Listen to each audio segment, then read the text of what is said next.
অনুরাগের ছোঁয়া আপনারা দেখতে চলেছেন। দীপা চাকরিটা করার জন্য রাজি হয়ে যায়, তার জন্য অনেক প্রস্তুতি শুরু করে। তখন জয় আর উর্মি দীপাকে বলছে আমরা এই কাজটাতে জিতবো তো। তখন দীপা বলছে তার জন্য তো এত চেষ্টা করছি, জানি না কি হবে। এদিকে সোনারূপা তার মাকে বলছে মা কাস্টারি মানে কি। তখন দীপা বাচ্চাদেরকে বলছে কাস্টারি মানে হলো তোমরা দুজন হয় আমার কাছে থাকবে, না হলে তোমার বাবার কাছে থাকবে, এটাকে কাস্টারি বলে। তখন রূপা তার মাকে বলছে মা তুমি যে চাকরিটা পেয়েছো তাহলে আমরা কি তোমার কাছে থাকবো।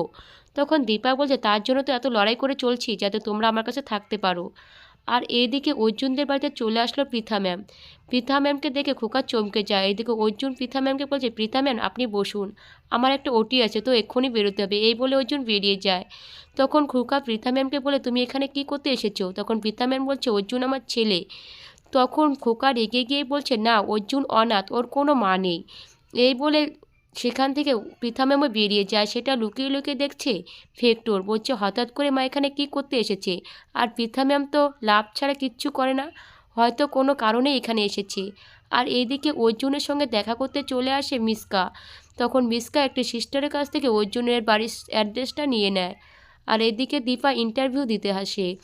ইন্টারভিউ ইন্টারভিউ স্যাররা দীপাকে কোশ্চেন করতে থাকে। আর দীপার রেজাল্ট দেখে ইন্টারভিউ স্যাররা অনেক খুশি হয়। বলছে আপনি যে নাচতে পারবেন তার কি প্রমাণ আছে। তখন দীপা সে ভিডিওটা দেখিয়ে দেয়। এই ভিডিওটা দেখে ইন্টারভিউ স্যাররা অনেক খুশি হয়ে যায়। তখন খুশি হয়ে দীপাকে এই চাকরিটা দিয়ে দেয়, বলছে আপনার চাকরিটা কনফার্ম। আর দীপা এই চাকরিটা পেয়ে অনেক খুশি হয়, বলছে এবার আমার সোনারূপাকে আমার কাছ থেকে কেউ আলাদা করতে পারবে না।